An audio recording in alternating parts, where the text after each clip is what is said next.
నేను సినిమా పరంగా చెప్తున్నాను, డైరెక్షన్ టోటలీ ఫాల్ట్. అలాగే భారీగా చాలా అంటే చాలా భారీగా తీశారు సినిమాని, సాంగ్స్లో కానీ లేదా పెట్టిన ఎఫర్ట్ కానీ. దిల్ రాజు గారు అయితే ఎక్కడ కాంప్రమైజ్ కాలేదు. నిజంగా సాంగ్లకు పెట్టిన మినిమం బడ్జెట్ ఒక మీడియం హీరో సినిమా తీయచ్చు బాగా గ్రాండియర్గా. చాలా అంటే చాలా బడ్జెట్ పెట్టారు, బట్ అంత బడ్జెట్ కలెక్ట్ చేద్దాం లేదంటే సంక్రాంతికి వచ్చింది కాబట్టి ఒక సేఫ్ అవ్వచ్చేమో. కానీ సినిమా పరంగా చెప్పాలంటే నాకైతే యావరేజ్ సినిమా అన్న. అంటే గూస్ బంప్స్ సీన్స్ ఒక 2-3 అనిపించింది అంతే. కానీ entrance scene, interval scene, climax ఈ 3 సీన్లు అయితే మాత్రం నిజంగా గూస్ బంప్స్ చాలా బాగా అనిపించింది. బట్ సినిమా పరంగా చూసుకుంటే నాకైతే యావరేజ్గా అనిపించింది, ఇదేం చెప్పగలను. ఫ్లాష్ బ్యాక్ ఎపిసోడ్ కూడా పెద్దగా ఏమీ లేదన్న, జస్ట్ నార్మల్గా వెళ్ళిపోతుండదు. శ్రీకాంత్ గారికి వెళ్ళడానికి అన్ని క్యారెక్టర్ చాలా మందిని పెట్టిన చాలా పెద్ద కాస్టింగ్ వరకు తీసుకొని చాలా పెద్ద వాళ్ళు ఉన్నారు, బట్ సరిగ్గా వాడుకోలేదు ఎవరు. నేను అటు హీరోయిన్ కానీ ఇటు శ్రీకాంత్ గారిని ఎవరిని కూడా పెద్దగా వాడుకోలేదు. కానీ హెచ్ఎస్ సూర్యని మాత్రం నిజంగా చెప్తాను, అమ్మ హెచ్ఎస్ సూర్య హీరో సినిమాకి నిజంగా ఆయన క్యారెక్టర్ చాలా బాగా ఛాలెంజ్ చేశారు. నిజంగా గూస్ బంప్స్ రప్పించారు హెచ్ఎస్ సూర్య. నా పేరు సరిపోయే సినిమా కాదు, ఇది హెచ్ఎస్ సూర్య సినిమాలాగా అనిపించింది. నిజంగా శంకర్ గారు రామ్ చరణ్ చాలా బాగా వాడుకోవచ్చు, కానీ వాడుకోలేదు. రంగస్థలంలో ఎలా వాడుకున్నాడో ఈ సినిమాలో శంకర్ గారు సరిగ్గా వాడుకోలేదు. కానీ హెచ్ఎస్ సూర్య సినిమా హీరో అంతే తీశారు.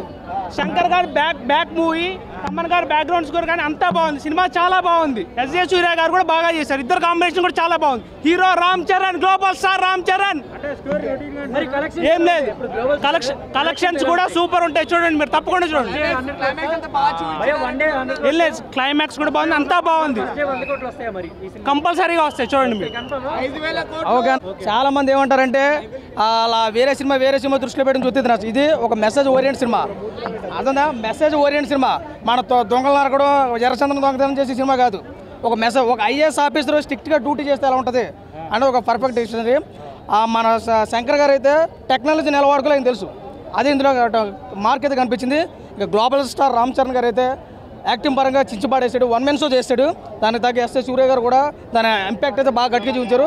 సాంగ్ క్లైమాక్స్ ఎందుకు ఎక్కదన్నా, క్లైమాక్స్ ఎక్కదన్నా ఇప్పుడు చూసినాడు ఒక సినిమాని స్టోరీని పురలో పెట్టి చూడాలి. ఇక్కడ 2 చూడాలి, ఒకటి రామ్ చరణ్ గారిని చూడాలి, 2 స్టోరీని చూడాలి, 3 శంకర్ గారిని చూడాలి. ఇప్పుడు ప్రతి ఒక్కటి భారతీయుడు ఉన్నారు. భారతీయుడు సినిమా తీసినాడు శంకర్ గారు దృష్టి దాని మీద పెట్టలేదు, గేమ్ చేంజర్ మీద పెట్టాడు. కాబట్టి ఇది ఒక మెసేజ్ ఓరియంట్ స్టోరీ, 100% నచ్చుతుంది. ఇప్పుడు ఉన్నటువంటి సన్నివేశంలో బాగా అట్రాక్టివ్ అయ్యే సినిమా గేమ్ చేంజర్. నిజంగా గేమ్ చేంజర్ అంటే గేమ్ చేంజర్ లాగా ఉంది. నాకైతే సినిమా బాగుంది. ఇంటర్వ్యూల్ బ్యాంక్ అయితే అదిరిపోయింది, ఎంట్రన్స్ అయితే అదిరిపోయింది. లాస్ట్ వచ్చేసి స్టోరీ ఎలిమెంట్స్ ఇచ్చాడు కాబట్టి బాగుంది. తండ్రి రామ్ చరణ్ ఎలా చేశారు, బాగుంది, చక్కగా చేశాడు. అప్పటి అంటే ఇంకా మామూలుగా లేదు, చాలా అద్భుతమైన సన్నివేశాలు ఉన్నాయి. శంకర్ గారి మార్క్ అయితే 100% కనబడింది.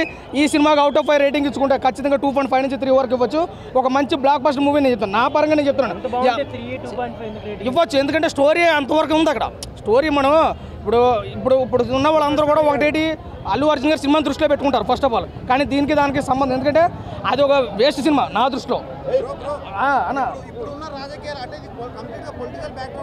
అవునా, ఈజీగా చేయొచ్చు, కానీ ప్రభుత్వాలు మారేగట్టి దాన్ని మనం ఏం చేయలేం. గతంలో ప్రభుత్వాలకి దీనికి కరెక్ట్గా సెట్ అయింది. ఈ గేమ్ చేంజర్ సినిమా 3 సంవత్సరాల క్రితం స్టార్ట్ అయింది అన్నా. అడిగే గారు చెప్తున్నాను, గేమ్ చేంజర్ సినిమా 3 సంవత్సరాల క్రితం స్టార్ట్ అయింది. అప్పుడు రాజకీయం ఎలా ఉందో తెలుసు, దాని భిన్నంగానే ఉంది.